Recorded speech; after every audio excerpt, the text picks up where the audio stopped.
wa amani ni mwananchi mwenyewe wa eneo husika ambako amani ipo.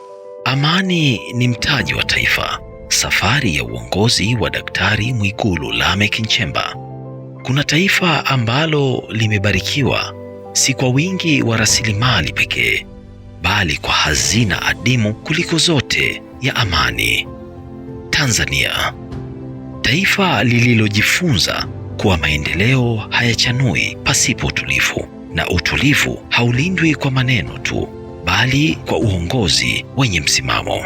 Tusisahau kwamba kukua au kukuza uwekezaji nchini kunawezekana kutokana na uwepo wa amani, usalama na utulivu wa kisiasa. Amani ikichafuka haichagui. Niwaombe sana, maendeleo yetu, kunawiri kwetu, kupendeza kwetu, kulala na kuamka salama, tutunze amani ya nchi yetu. Tangu aingie katika nafasi ya juu ya uongozi wa kitaifa, Daktari Mwigulu Nchemba amebeba ujumbe mmoja mkuu: amani haichezewi. Ni wajibu wa kila Mtanzania kuilinda, kuienzi na kuithamini kwa faida ya kizazi cha sasa na kijacho. Katika ziara zake za kikazi mikoa ya Songwe na Mbeya, Daktari Mwigulu Nchemba alizungumza moja kwa moja na Watanzania. Hakuzungumza kama kiongozi aliye juu, bali kama mlezi wa mustakabali wa taifa. Lazima nchi yetu iwe na amani. Nawaambia Wanasongwe, nimewaambia na wengine, Tanzania si mali ya serikali. Tanzania si mali ya vyama vya siasa. Vyama vya siasa vipo kwa sababu kuna nchi inaitwa Tanzania. Si mali ya vyama vya siasa, si mali ya viongozi, si mali ya serikali. Tanzania ni nchi, ni mali ya Watanzania. Kwa hiyo mnufaika wa kwanza wa amani ya Tanzania ni Mtanzania mwenyewe. Amani ya Mlowo, mnufaika wa kwanza wa amani ya Mlowo hapa ni wewe mwenyewe mwana Mlowo. Haya mengine yote tunayoyasema hayawezi kutekelezeka kama hamna amani. Hatuwezi kushinda vita ya umaskini kama hamna amani. Hatuwezi kushinda tatizo la kukosekana kwa ajira kama hamna amani. Na isisitiza hii kwa sababu kumeanza kujitokeza watu kupuuza masuala ya amani.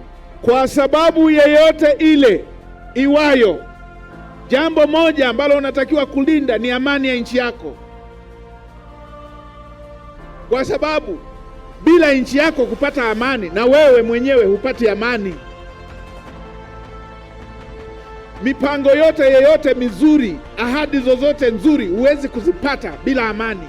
Kwa wale wasoma Biblia, Yeremia 29:7 pale, tena niseme kwa sauti ya mtumishi wa Mungu ninayemheshimu, mtumishi wa Mungu Mwakasege, anasema kwa maana kautakieni amani mji ule, mkauombee kwa Mungu, kwa maana katika amani ya mji huo nanyi mtapata amani. Sema haleluya. Hata Waislamu wanaposema asalamu alaykum wanasema amani iwe juu yenu. Ninyi wana Mlowo hapa mtapata amani kama Mlowo ina amani.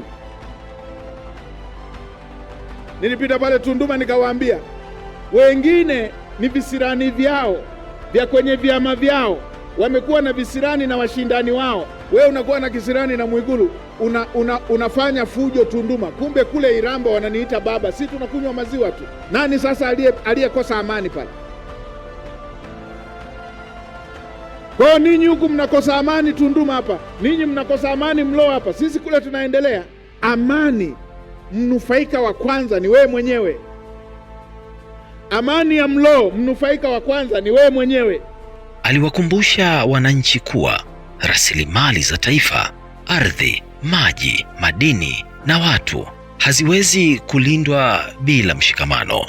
Amani kwa mtazamo wake si ukimya wa migogoro, bali ni haki, usawa na uaminifu kati ya serikali na wananchi. Ukiona chui anamshambulia mchungaji, lengo lake sio mchungaji, ni wale kondoo.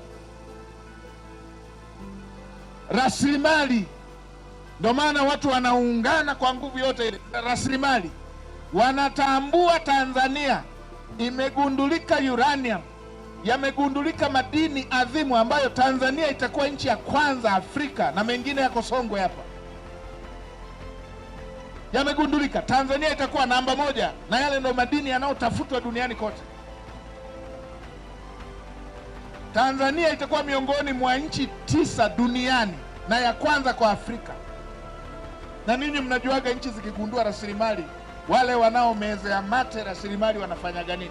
Ili wazipate wanafanya fujo, na baadaye wanakuja kama wapatanishi, na baadaye wanatoa silaha, watu wanapigana, wao wanachota rasilimali. Walifanya katika baadhi ya mataifa hapa. Ninyi hamjawahi kuona? Ninyi mnachukulia mambo poa poa. Yaani Mwalimu Nyerere kaota tangu yuko kijana kwamba tujenge bwawa la Mwalimu Nyerere pale. Rais Magufuli akasema tujenge, wale wakubwa wote walikataa. Yeye akasema tutajenga kwa fedha yetu ya ndani. Mradi ukaanza asilimia kama 27 hivi. Mama Samia akapokea. Zimetumika zaidi ya trilioni 6.5. Mradi ukakamilika. Sasa nchi ina ziada ya megawati zaidi ya 2000 za umeme. Daktari Mwigulu alisimama wazi kupinga ukandamizaji wa haki za wananchi wa kawaida, akisisitiza kuwa maendeleo ya kweli hayachagui tabaka. Mama, naishi na watoto wangu. Nilisaidiwa nyuma na shemeji yangu. Huyo shemeji yangu ndo amefanya mipango yote hiyo ya mtoto wangu mpaka kwenda kubakwa. Nilikuwa katika kituo cha kata, nikiwa kama askari jamii, wakanisaidia.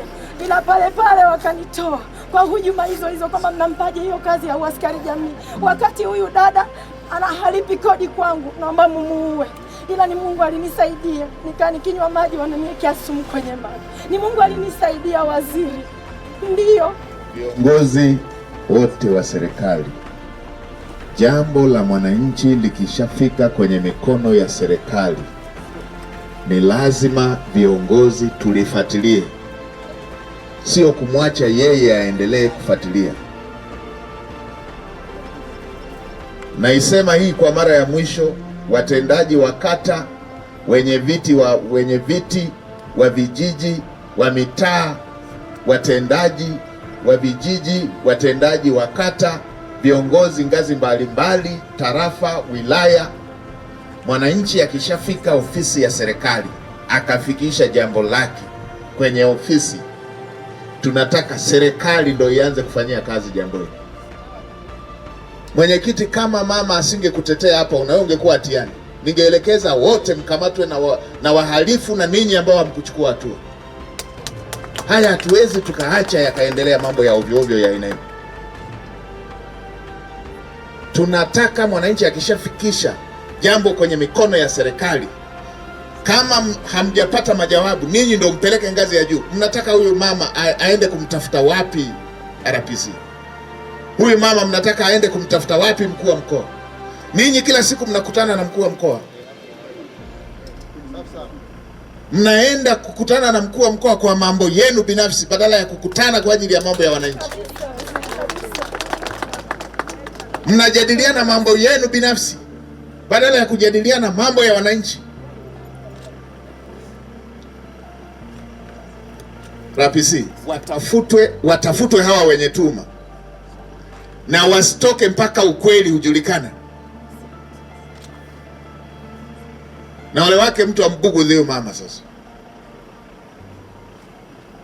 mkuu wa mkoa, simamia usalama wa huyu mama. Haya ndiyo mambo tunayokataa. Mwananchi anafikisha hoja mikono ya serikali, anapigwa danadana,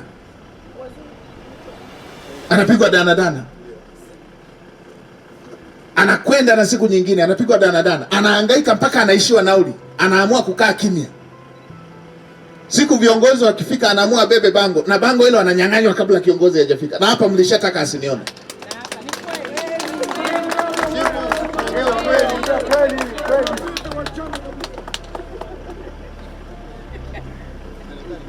Siku nyingine, eneo lingine, popote pale, ambaye hachukui hatua na aliyefanya uhalifu, wote wamefanya uhalifu.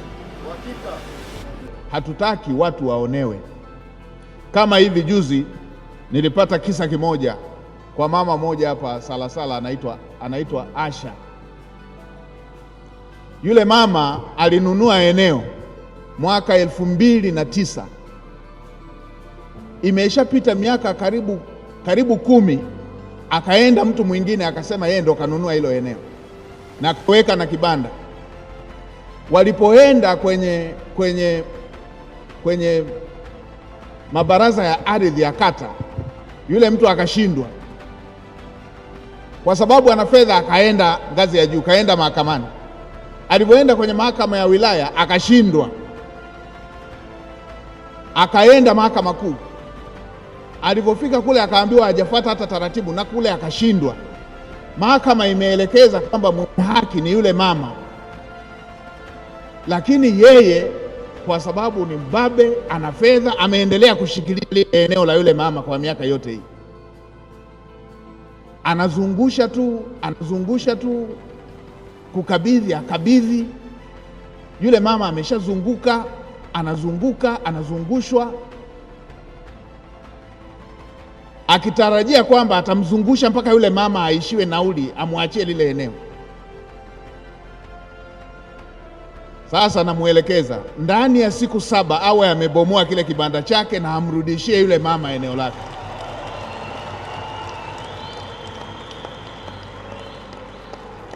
Ndani ya siku 7 awe amebomoa kibanda chake pale na amrudishie yule mama. Hatuwezi tukawa na utaratibu huu kwamba hata vyombo vya haki vinaamua kwamba mwenye haki ni huyu, alafu ubabe tu na kwamba wewe una mali, una fedha, unang'ang'ania tu. Mheshimiwa Mkuu wa Mkoa, nitakupatia jina la yule mama ukalione lile eneo. Zikifika siku 7 hajaondoa vitu vyake, peleka vyombo vyenye nguvu zaidi ya yule, nenda kabomoe na mkabidhi yule mama eneo lake.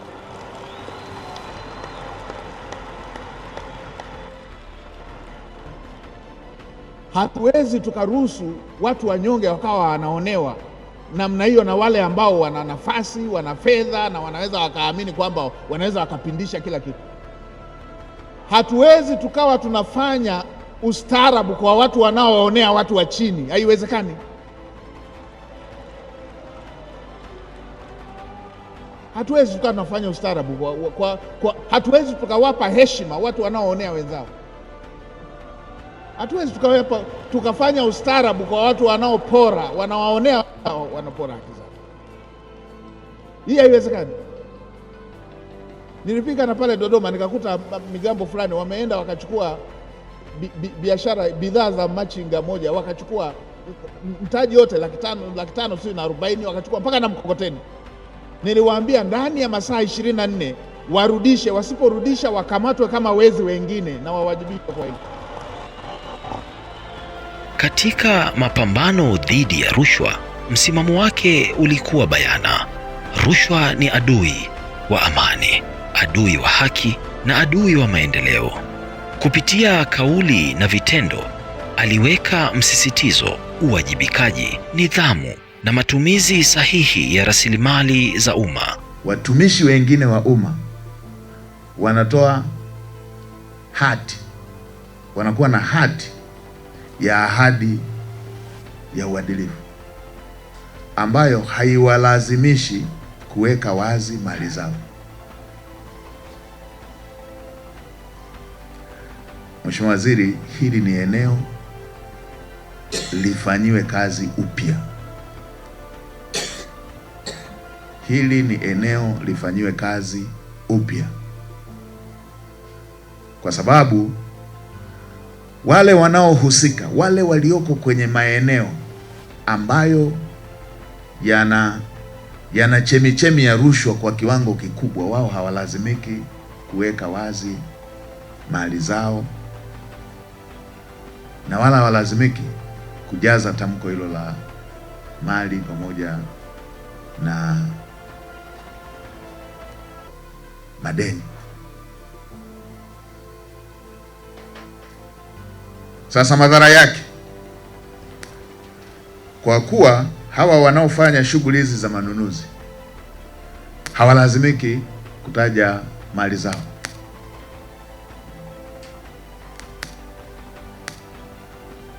na wala hawajazi fomu hizi za maadili ya viongozi wa umma. Wanaojaza ni viongozi wa umma. Hii inatengeneza mwanya wa kwamba fomu zinajazwa kikamilifu, zinajazwa na watu ambao katika baadhi ya maeneo hawako kwenye maeneo yenye chemichemi yenye changamoto kubwa ya rushwa. Kwa mambo yanaendelea kila mwaka, tunakuwa na routinary, tunakuwa tuna kautamaduni ka kujaza fomu kila mwaka, unaisha tunajaza, unaisha tunajaza, unaisha, na kila mwaka ukiisha pia na masuala ya rushwa yanaendelea kila mwaka ukiisha. Hili lazima liangaliwe upya, na Mheshimiwa Waziri, yabainishwe maeneo ambayo yana rekodi za rushwa, yanajulikana, maeneo ambayo yana viashiria, maeneo ambayo kila mtu anajua hapa kuna jambo huwa linafanyika mara kwa mara. Kwa sababu ya mapungufu ya kisheria wale watu wanakwepa. Yabainishwe, hayo ndio yapewe kipaumbele. Mfano, manaibu waziri kila mwaka wanajaza fomu za maadili. Hivi kati ya naibu waziri na mjumbe wa kamati za tenda, nani yuko likely kukutana na rushwa kiurahisi kila wakati? Ni mjumbe. Wapo watu ambao ile kamati ya maadili ile kamati ya tenda ikishatangazwa tu wanaiwekea dau yote, na dau lenyewe linakuwa linafuatana na mradi anaotafuta.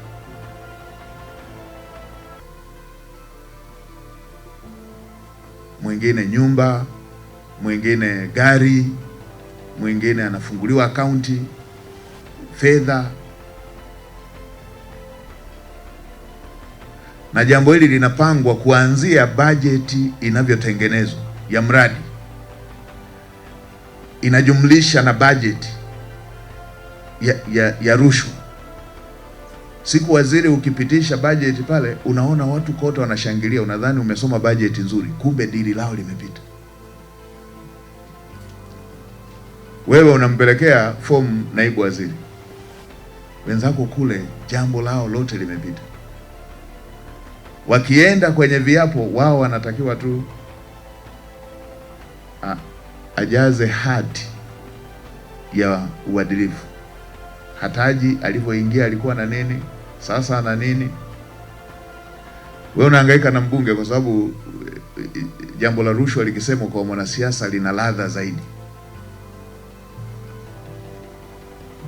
Hatuwezi tukaendelea na utaratibu wa kwamba kwenye nchi hii wawepo wengine wana access zaidi ya keki wanachukua na kwa niaba ya wengine, alafu na wengine wakawa wanaugulia ugumu. Lazima mtu aogope mali ya umma. Ndio ambaye hataki kuwa na self discipline, kuwa na nidhamu binafsi, tumlazimishe sisi serikali kuogopa kugusa mali ya umma. Katiba imesema waziri mkuu ndo atatekeleza ama atasababisha mambo yoyote au jambo lolote ambalo rais anataka litekelezwe. Moja ya eneo ambalo Mheshimiwa Rais ameshalisema mara kadhaa ni uadilifu kwenye haya masuala. Sasa hii ni taasisi inayotakiwa kusimamia hili. Simamieni kuanzia kwenye sheria, kanuni na kwenye utekelezaji.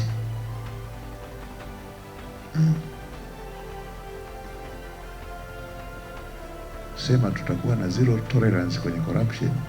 Anayedhani ni mzaha na ajaribishe ili tumtolee mfano. Wewe tukaruhusu mambo ya aina hiyo ambayo yanawanyima haki wananchi ya kufurahia matunda ya rasilimali zilizowekwa ndani ya nchi yetu kwa usawa, na wakanufaika wachache. Uongozi kwake haukuishia kwenye majukwaa, ulikuwa ni safari ya vitendo. Daktari Mwigulu alifanya ziara ya kutembelea na kukagua miradi ya maendeleo, akihakikisha kuwa ahadi zinageuka kuwa matokeo. Katika sekta ya afya, alisisitiza umuhimu wa huduma bora na miundombinu inayomfikia kila Mtanzania vijijini na mijini. Nianze kwa kumpongeza sana Mheshimiwa Rais Daktari Samia Suluhu Hassan. Kwa nchi nzima mahitaji haya yalikuwa yanapatikana Muhimbili peke yake. Haya mambo ni mazuri sana, watu tuwe tunakumbushana. Na Rais Samia ni rais wa 6, yangekuwa mambo mepesi yangekuta yote yalishafanyika.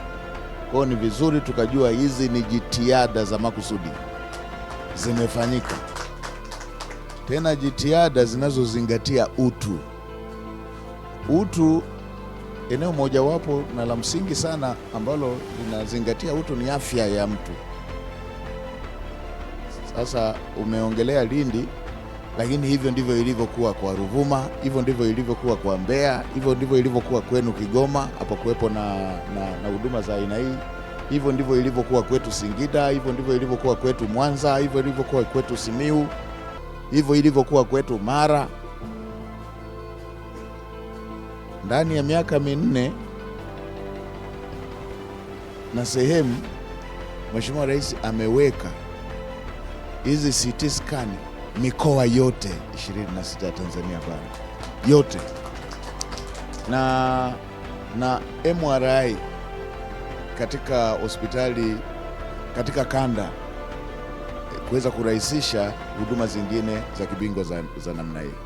Kwa hiyo mimi nielekeze kitu kimoja tu, Mheshimiwa Naibu Waziri, huko hapa kumekuwepo na kilio maeneo mengi ya zile dawa mahususi kukosekana. Tuna hospitali nzuri na majengo mazuri na huduma nzuri za vipimo vinapatikana vya kisasa ambavyo mtu akipelekwa India anatumia vipimo kama hivi. Inatokea tuna madaktari wazuri, na Mheshimiwa Rais ameelekeza ndani ya siku 100 waajiriwe wengine 5,000.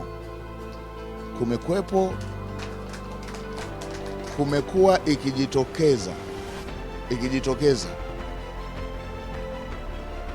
mgonjwa anaonana na daktari bora kabisa, bingwa, vipimo vinaonesha, vinatambulika anachoumwa, inaonekana dawa ile mahususi anayotakiwa kutibiwa haipatikani hospitali.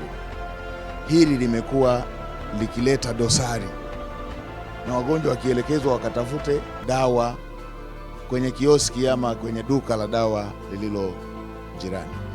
Sasa hospitali kubwa kama hii inatakiwa iwe na duka la dawa, na inatakiwa iwe na dawa zote ambazo ni za muhimu na zinahitajika. Kwa Mheshimiwa Naibu Waziri, fuatilieni kitengo chenu kile kinachotafiti aina ya dawa, kifuatilieni vizuri, na bohari ya dawa yenyewe inayoagiza dawa ifuatilieni vizuri, isije ikawa zinafanyika janja katika baadhi ya maeneo. Haiwezekani hospitali kubwa kama hii ikose dawa, alafu duka la mtu binafsi tu yuko pale kioski kipata zile dawa. Kwa hiyo fuatilieni kitengo kinachotafiti ni aina gani ya dawa zinatakiwa Lindi, zipatikane hizo. Kama duka binafsi linapata, hospitali inakosaje? Na bohari yetu inayoagiza dawa na yenyewe izingatie mgawanyo wa dawa.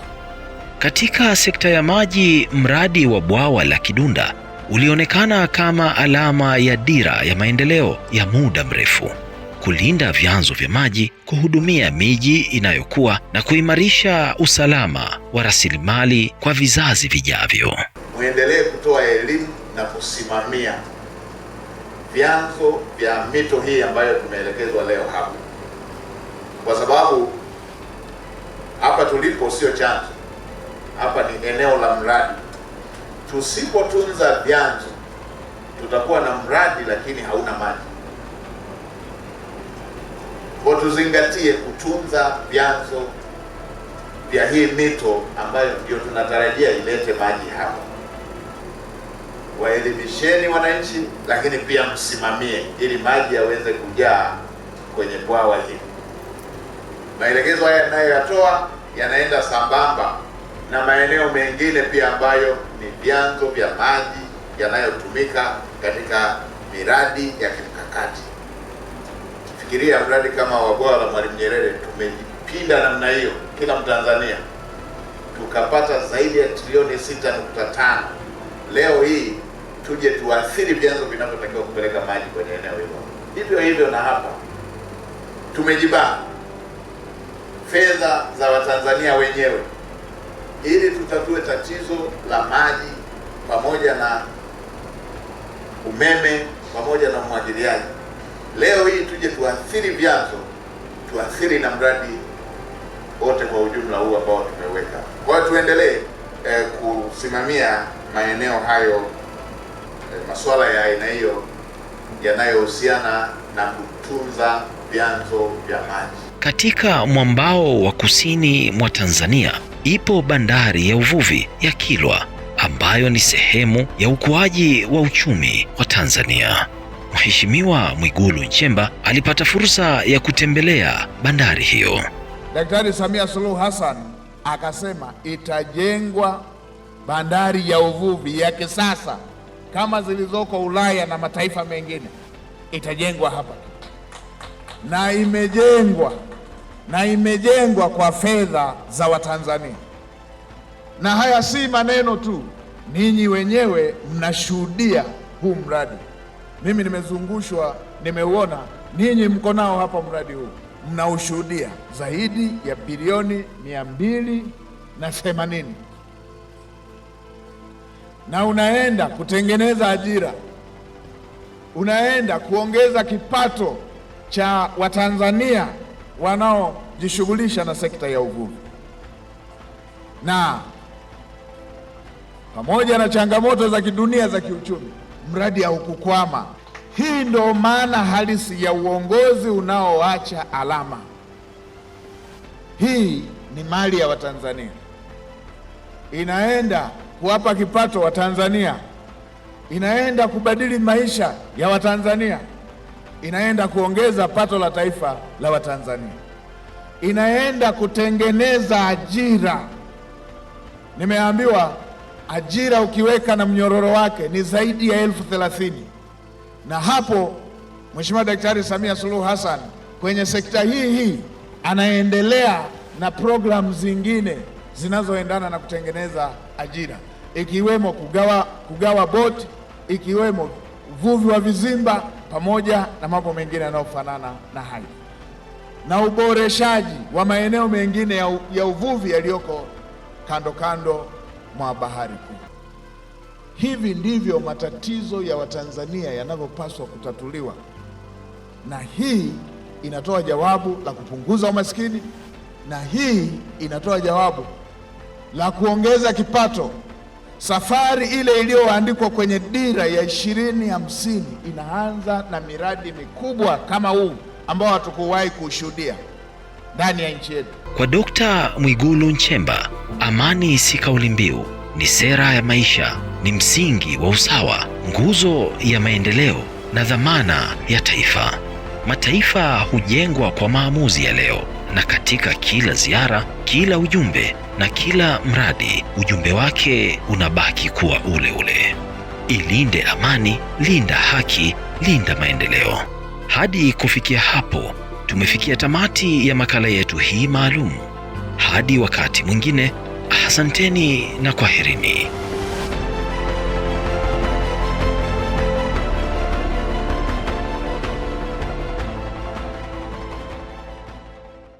Kwa maendeleo ya sekta ya utalii na huduma za hoteli nchini, Parrot Hotel iliyopo Kaloleni katikati ya jiji la Arusha ni fahari ya Tanzania. Ina bwawa la kisasa la kuogelea na kupumzika kwa watu wa rika zote, mapokezi yenye ubora hapa Utapata kahawa safi na vinywaji baridi vya kila aina, lifti za kisasa za kupeleka kwenye floor 13 zenye vyumba zaidi ya 100, vyumba vya kulala vyenye mazingira salama na tulivu, vyenye joto la upendo na baridi ya starehe, kumbi za mikutano zenye vifaa vya kisasa, mazungumzo ya kitaifa na kimataifa, sehemu nadhifu ya chakula yenye kuleta hamu, vyakula vyenye viwango vya ubora wa afya. Baada ya uchovu wa kutwa nzima, kuna baa ya kipekee kwa jioni yako ya kukumbukwa. Karibu Parrot Hotel kuonja ladha mpya ya maisha.